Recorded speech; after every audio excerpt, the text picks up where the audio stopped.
جس شخص میں روزہ فرض ہونے کی تمام شرائط پائی جاتی ہوں اور وہ رمضان کے مہینے میں فرض روزے کی نیت صبح صادق سے پہلے کر چکا ہو، پھر جان بوجھ کر روزہ توڑ دے، یعنی بدن کے کسی جوف میں، کسی سوراخ میں قدرتی یا مصنوعی منفذ یعنی اوپننگ سے کوئی ایسی چیز پہنچائے جو انسان بطور غذا اور دوا کے استعمال کرتا ہے، یا جماع یا کرائے، ان تمام صورتوں میں روزہ ٹوٹ جائے گا اور روزے کی قضا کے ساتھ کفارہ ادا کرنا بھی واجب ہوگا، اور ایسا کرنے پر توبہ اور استغفار بھی کرنا لازم ہے۔ کفارے میں اس پر مسلسل 60 روزے رکھنا ضروری ہوگا۔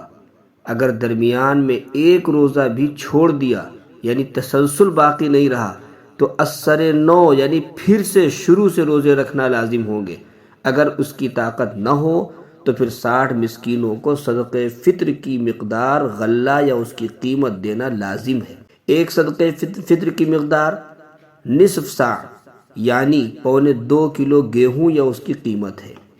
لوگ غلطی کرتے ہیں، وہ یہ کہ ایک ہی شخص کو 60 روزوں کا فدیہ دے دیتے ہیں۔ ایسا نہیں کرنا چاہیے، بلکہ اس کا طریقہ یہ ہوگا کہ ایک مسکین کو 60 دن صدقہ فطر کے برابر غلہ وغیرہ دیتا رہے، یا ایک ہی دن 60 مسکینوں میں سے ہر ایک کو صدقہ فطر کی مقدار دے دے، دونوں جائز ہے۔